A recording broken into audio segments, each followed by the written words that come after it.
Good evening বন্ধুরা, আশা করি তোমরা সবাই খুব ভালো আছো, সুস্থ আছো। আর এইদিকে আমিও খুব ভালো আছি, আনন্দে আছি, কারণ আমার বাড়ি ভর্তি লোকজন থই থই করছে। আর এখন তো সন্ধ্যের সময় ইডলি করবো, তার জন্য আগের দিন ভিজে রেখেছিলাম, সকালবেলা এটা পেস্ট করে রেখে দিয়েছি। ব্যাটারটা ঠিক নুন টুন দিয়ে রেখেছি, এইরকমই ঘন বিউলির ডাল আর চাল দিয়ে। সব বাচ্চারা আছে তো, ননদরা আছে, সবাইকে খাওয়াবো সন্ধ্যের সময়।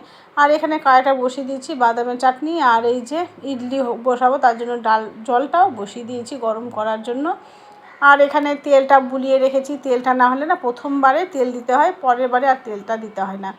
তো এই ব্যাটারগুলো এখানে দিয়ে দিচ্ছি খাঁচে খাঁচে পুরো। আর অতিরিক্ত যদি দেওয়া যায় না তো ফুলে যাবে, এটা ফুলে ফেপে যায়, তো আবার উঠলে উঠবে, মানে গোল গোল টাইপের হবে না। তার জন্য এরকম একটু ফাঁকা ফাঁকা করেই দিচ্ছি। আর খেতে দুর্দান্ত। আবার অতিরিক্ত টক টক হলে না বেশ গরমের মধ্যে রাখতে হয়, কিন্তু বেশি টক ভালো লাগে না। আর এটা তো আমার মেয়েরও ভালো লাগে, আমাদেরও, আর সবাই বাচ্চা কাচ্চা খাবে। এইভাবে এটা ভেজে নেব, তারপর এটা চাটনি হবে। এর মধ্যে না নারকেল হলে খুব ভালো হয়, তো এই মুহূর্তে আমার নারকেলটা নেই। আর এটা এখন বসিয়ে দেবো।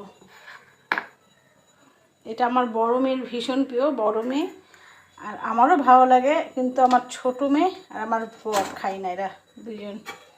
এতে এটা লাগিয়ে দিলাম।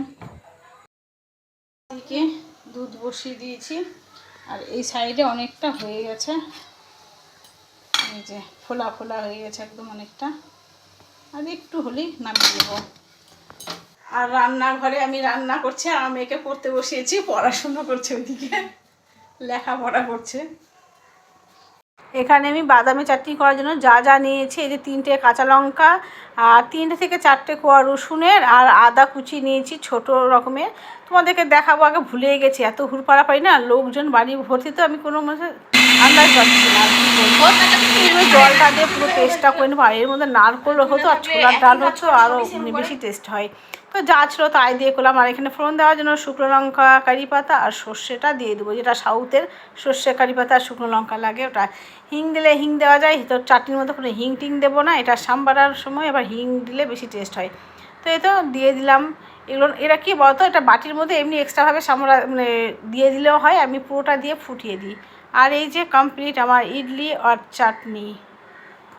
রান্নাও হচ্ছে, গল্পও হচ্ছে। আমার ননদ আছে, আমার খুড়তুতো ননদ আছে, আর ওর মেয়ে আছে, কিন্তু এক্সট্রাভাবে গিয়ে আড্ডা মারা চাইতে রান্নাঘরে বসে বসে সব আড্ডা মারা হচ্ছে।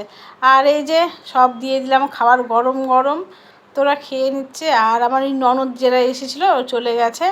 আর এই যে আমাদের ফুলটুসি এই মাত্র এলো, এসে এখন খাবে, ওকে অনেকক্ষণ থেকে ডাকলাম। আমাদের রাত্রে বেশিরভাগ ভাতই হয়, রুটি কমই হয়, রুটি করতে আমি যেহেতু পারিও না। আর এদিকে ফুলকপি আলু এখনও কাটা হয়নি, আলু কাটলে হয়ে যাবে, ফুলকপি আলুর রসা হবে। আর এই যে মসুরের ডাল, পেঁয়াজ রসুন দেবো না, পাঁচফোড়ন দিয়ে করবো। আর আজকের রান্না আমার মেয়ে বলছে করবে, তো দেখি তো ভাতটা ডালটা সেদ্ধ হচ্ছে।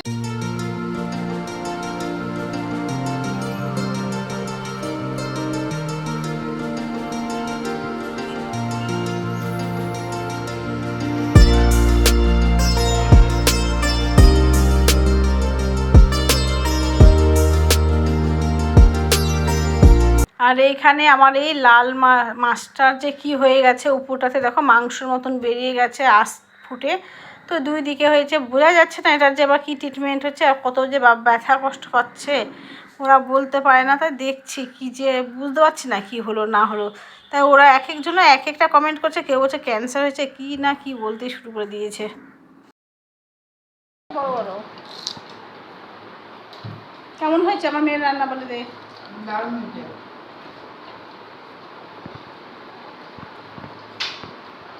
আর এই তো খাওয়া দাওয়া কমপ্লিট করে চলে এলাম এই ঘরে। সবাই মিলে থাকলে কি হতো, আড্ডা, অনেক রকমের হাসাহাসি হতো, সবাই মিলে গোল মিটিং। বিছানাপত্র হয়ে গেছে, উপরে নিচে এক একজনের এক একটা। তো কী বলতো, সংসার মানে এই যে এগুলো সবাইকে সঙ্গে নিয়েই চলা। আর বেশ তো আমার খুব ভালো লাগে। হ্যাঁ, একটুখানি কষ্ট হয় বলতে করতে, কিন্তু হেল্প করারও তো লোক রয়েছে, কিছু না কিছু হয়। অনেক হই হাল্লা করে ঘুমিয়েছি, সেও ঘুমোতে ঘুমোতে 2টো থেকে 2:30 বাজে। আর এই যে সকালবেলা উঠেও গেছি, অনেক সকালে উঠেছি, ঘুম আর ধরছে না। আর এই যে এই সমস্ত কিছু দেখছো, এগুলো স্পেশাল গেস্ট তার আয়োজনের জন্য। সব আমি আবার আগে থেকে যে কোনো জিনিস না সব রেডি করে রাখি, বললাম না, ওই হুট পড়াপড়ি কাজটা আর করতে পারি না, আগে যেমন করতে পারতাম ওই জিনিসটা আর করতেই পারি না। এমনি আমার ঘরের সমস্ত কাজই হয়ে গেছে, আর সকালবেলা রোদ হলো, কি সুন্দর রোদ হয়ে এখন আবার বেশ মেঘলা মেঘলা ওয়েদারটা, তো ভালোই লাগছে মেঘলা ওয়েদারটা। আর এইখানে মানে যত ফল ছিল, আম টাম সমস্ত ফল সব ফ্রিজে ছিল, ফ্রিজে থাকলে ফল বলো তারপরে মিষ্টি বলো একদম কেমনই যেন হয়ে যায়, তো সব ভালো করে ধুয়ে টুয়ে সব বাইরে রেখে দিলাম। এই যে ফল, এই যে ফল, লাড্ডু ভাবছে কী হচ্ছে না হচ্ছে, শুধু ঘুরঘুর ঘুরঘুর করেই যাচ্ছে।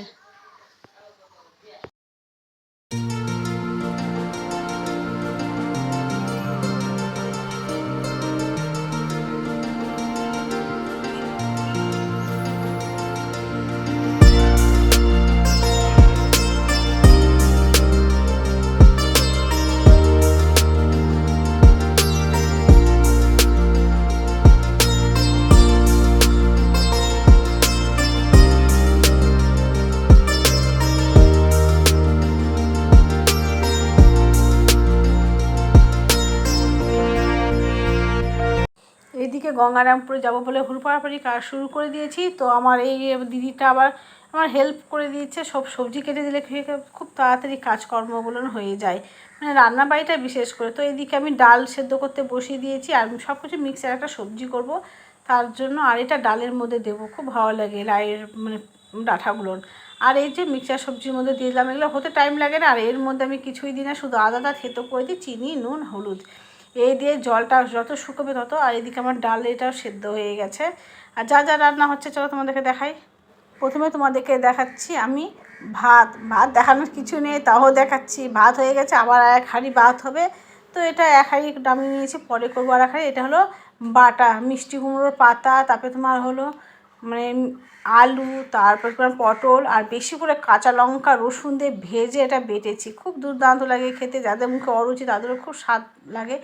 আর এই যে মিক্সচার যেটা সবজি সেটা করে নিয়েছি, আর এইদিকে করলাম এই যে ডাঁটা দিয়ে ডাল, সেই ডালটা করেছি।